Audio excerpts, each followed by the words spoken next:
Hello, my name is Asted Antony. ഈ YouTube ചാനലിലെ first video ആണ്. ഫസ്റ്റ് വീഡിയോ ആയതുകൊണ്ട് തന്നെ വലിയ ഇൻട്രൊഡക്ഷനൊക്കെ പറഞ്ഞ സമയം കളയാൻ ഒരു താല്പര്യമില്ല. അപ്പോൾ എന്തായാലും നമുക്ക് ഡയറക്റ്റ്ലി ടോപ്പിക്കിലേക്ക് വരാം. Things to know before you buy a PS5. First പോയിന്റിലേക്ക് വരാം. എന്തിനാണ് PS5 മേടിക്കുന്നത്? നിങ്ങൾക്ക് ഗെയിം കളിക്കാൻ ഇൻട്രസ്റ്റ് ഉള്ള ഒരാളാണെങ്കിൽ, എസ്പെഷ്യലി നല്ല ഹൈ ഗ്രാഫിക്സ് ഉള്ള റെഡ് ഡെഡ് റിഡംപ്ഷൻ 2 അല്ലെങ്കിൽ ഗോഡ് ഓഫ് വാർ അല്ലെങ്കിൽ വരാനിരിക്കുന്ന GTA 6 ഇതുപോലെയുള്ള ഗെയിംസ് ഒക്കെ കളിക്കാൻ ഇൻട്രസ്റ്റ് ഉള്ള ഒരാളാണെങ്കിൽ നിങ്ങൾക്കുള്ള ഏറ്റവും ബെസ്റ്റ് ഓപ്ഷനാണ് PS5. അപ്പോൾ എന്തുകൊണ്ടാണ് PS5 ബെസ്റ്റ് ഓപ്ഷൻ ആണെന്ന് പറയാൻ കാരണം, PC ഗെയിം കളിച്ചൂടെ? ഉള്ളൊരു വ്യത്യാസം എന്ന് പറഞ്ഞാൽ, നമ്മളൊരു 54,000 റുപ്പീസ് കൊടുത്ത് ഒരു PS5 മേടിച്ചെന്ന് കരുതുക. ഈ PS5 കളിക്കുന്ന ഗെയിംസ് അതേ ഗ്രാഫിക്കൽ ക്വാളിറ്റിയിൽ അതേ സെറ്റിങ്സിൽ നിങ്ങൾക്കൊരു PC കളിക്കണമെങ്കിൽ ആ PC വേണ്ടി നിങ്ങളൊരു 1.5 ലക്ഷം രൂപ ഇൻവെസ്റ്റ് ചെയ്യേണ്ട ഒരു ആവശ്യമുണ്ട്. കാരണം PC ഗെയിം കളിക്കുമ്പോൾ കുറച്ച് എക്സ്പെൻസീവ് ആണ്. ഫോർ എക്സാമ്പിൾ, നിങ്ങൾക്കിപ്പോൾ ഈ ഗെയിം PC ഇതേ ഗ്രാഫിക്കൽ ക്വാളിറ്റിയിൽ നിങ്ങൾക്ക് കളിക്കണമെന്നുണ്ടെങ്കിൽ ആ ഒരു PC വേണ്ടി നിങ്ങൾ നല്ല പൈസ മുടക്കേണ്ട ആവശ്യമുണ്ട്.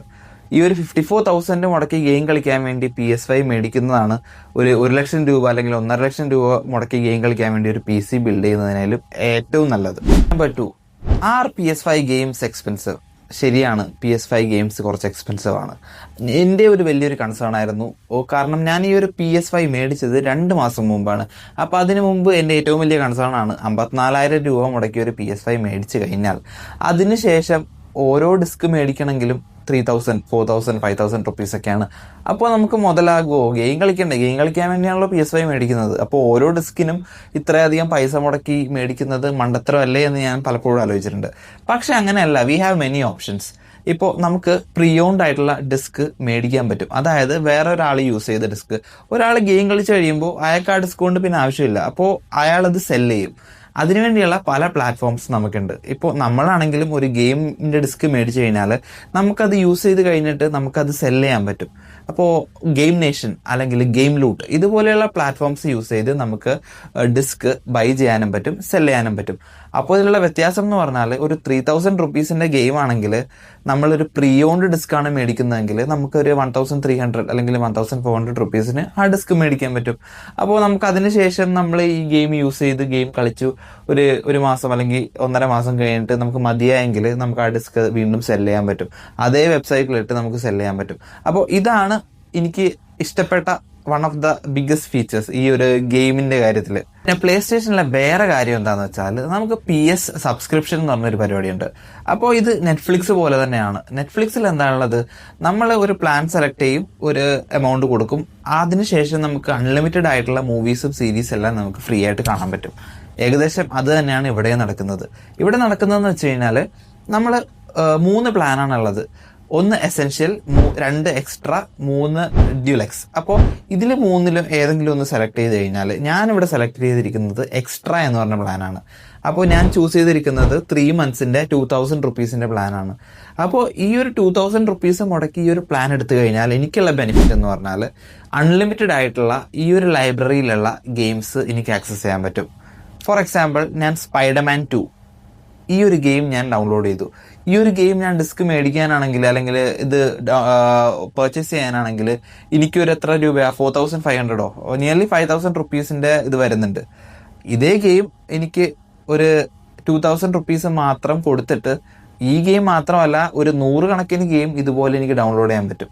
അപ്പോൾ അതല്ലേ ഏറ്റവും കൂടുതൽ നമുക്ക് ബെനിഫിഷ്യൽ.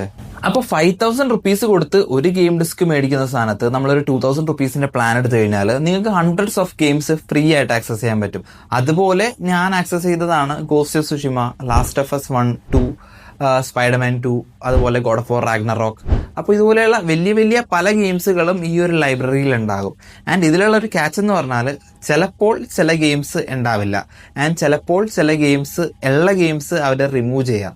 അപ്പോൾ ഇത് റിമൂവ് ചെയ്യുമ്പോൾ എന്തായാലും നമുക്കൊരു നോട്ടീസ് വരും, ഇത്രയും നാൾ കൂടി ഈ ഗെയിം ഉണ്ടാകുള്ളൂ എന്നുള്ള റിമൈൻഡർ എല്ലാം നമുക്ക് നെറ്റ്ഫ്ലിക്സിൽ എങ്ങനെയാണോ ഒരു മൂവി അല്ലെങ്കിൽ സീരീസ് അവരെടുത്ത് മാറ്റാൻ പോകുമ്പോൾ നമുക്കൊരു നോട്ടിഫിക്കേഷൻ വരുന്നത് പോലെ തന്നെ ഇതിലും വരും. അപ്പോൾ എന്നെ സംബന്ധിച്ച് ഇറ്റ് ഈസ് ഫെയർ. എനിക്കൊരു ബുദ്ധിമുട്ട് തോന്നിയിട്ടില്ല. നമ്മൾക്ക് എസ്പെഷ്യലി ഒരു സ്റ്റോറി ഗെയിമാണ് നമ്മൾ കളിക്കുന്നതെങ്കിൽ നമ്മൾ മാസങ്ങളോളം ആ ഒരു ഗെയിം മാത്രം കളിച്ചിട്ടിരിക്കില്ല. ചിലപ്പോൾ ഒരു 10 ദിവസം അല്ലെങ്കിൽ 20 ദിവസം കഴിയുമ്പോഴേക്കും അത് നമ്മൾ ഫിനിഷ് ചെയ്യും. അപ്പോൾ അത്രേ ഉള്ളൂ, നമുക്ക് അതിൻ്റെ ആവശ്യം പിന്നെ ഇല്ല.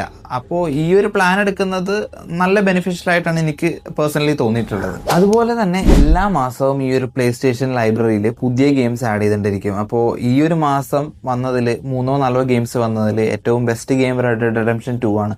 അപ്പോൾ ഇതുപോലെയുള്ള കിഡിലൻ ഗെയിംസുകളൊക്കെ ഈ ഒരു PS+ ലൈബ്രറിയിൽ വന്നുകൊണ്ടിരിക്കും. നമുക്കിതെല്ലാം ഫ്രീ ആയിട്ട് ആക്സസ് ചെയ്യാൻ പറ്റുന്നതുമാണ്. അപ്പോൾ ഇതൊക്കെയാണ് മെയിനായിട്ടുള്ള കാര്യങ്ങൾ. പിന്നെ PS5 മേടിക്കണം എന്ന് പറയാനുള്ള വലിയൊരു കാരണം ഈ കൺട്രോളേഴ്സാണ്. എനിക്ക് ഈ ഒരു കൺട്രോളേഴ്സ് ഭയങ്കര ഇഷ്ടപ്പെട്ടു. ഇതിലത്തെ അഡാപ്റ്റീവ് ട്രിഗേഴ്സും ഹാപ്റ്റിക് ഫീഡ്ബാക്ക് എല്ലാം അടിപൊളിയാണ്. ഫോർ എക്സാമ്പിൾ, ഇപ്പോൾ നമ്മൾ ചില ഗെയിംസ് കളിക്കുമ്പോൾ നമ്മുടെ ഗണ്ണ് ജാം ആവും. ഈ ജാം ആവുന്ന സമയത്ത് നമ്മൾ R2 വെക്കുമ്പോഴാണല്ലോ മോസ്റ്റ്ലി എല്ലാ ഗെയിംസിലും ഷൂട്ട് ചെയ്യുന്നത്. പക്ഷേ ജാം ആവുന്ന സമയത്ത് ഈ R2 അടിയിലേക്ക് പോവില്ല.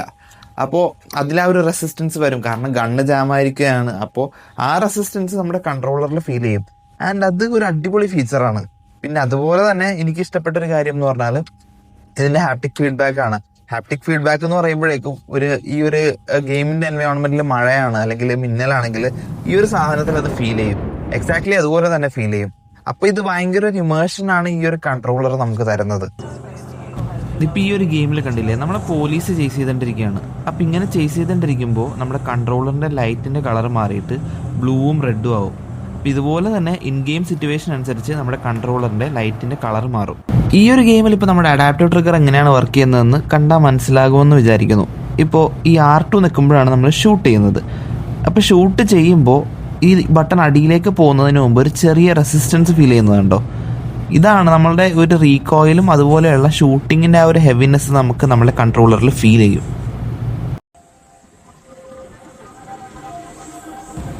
ഇത് ആക്ച്വലി PS5 ഇൻബിൽട്ട് ആയിട്ട് വരുന്ന ആസ്ട്രോസ് പ്ലേ റൂം എന്ന് പറഞ്ഞ ഗെയിമാണ്. അപ്പോൾ ഈ ഒരു ഗെയിമിൽ ഈ ഒരു കൺട്രോളറിൻ്റെയും PS5-ൻ്റെയും പൊട്ടൻഷ്യൽ എന്താണെന്ന് ഇവർ നമുക്ക് ഈസിലി കാണിച്ചു തരുന്നുണ്ട്. ഉണ്ടോ, അഡാപ്റ്റീവ് ട്രിഗേഴ്സ് എന്താണെന്ന് ഇതിൽ കാണിക്കുന്നുണ്ട്. ഇതിൻ്റെ ഒരു എഫക്റ്റ് എന്താണെന്ന് നമുക്ക് ഇതിലൂടെ തന്നെ മനസ്സിലാക്കാൻ പറ്റും. ഈ ഹൈലൈറ്റ് ചെയ്ത് കാണിക്കുന്ന ഏരിയ നമ്മുടെ ഡുവൽ സെൻസ് കൺട്രോളറിൻ്റെ ടച്ച് പാഡാണ്. ഈ ഫീച്ചർ ഇപ്പോൾ കുറേ ഗെയിംസിൽ യൂസ് ചെയ്യുന്നുണ്ട്. ഇത് നല്ലൊരു കിടിലൻ ഫീച്ചറായിട്ട് എനിക്ക് തോന്നിയായിരുന്നു. അതുപോലെ തന്നെ നമ്മളുടെ ഈ ഒരു കൺട്രോളറിൻ്റെ മോഷൻ സെൻസർ നമുക്കിവിടെ അവർ കാണിച്ചു തരുന്നുണ്ട്. കണ്ടില്ലേ?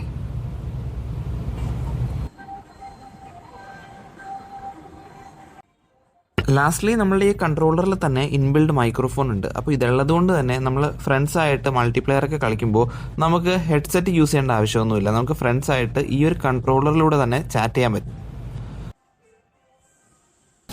അപ്പോൾ എൻ്റെ ഈ ഒരു വീഡിയോ യൂസ്ഫുൾ ആയെന്ന് വിചാരിക്കുന്നു. ഇനിയും ഗെയിമിംഗ് റിലേറ്റഡ് ആയിട്ടുള്ള പല വീഡിയോസും ഞാൻ ഈ ഒരു ചാനലിലൂടെ പോസ്റ്റ് ചെയ്യുന്നതായിരിക്കും. അപ്പോൾ ഇഷ്ടപ്പെട്ടെങ്കിൽ എല്ലാവരും ലൈക്ക് ചെയ്യുക, ഷെയർ ചെയ്യുക, സബ്സ്ക്രൈബ് ചെയ്യുക. Okay, thank you.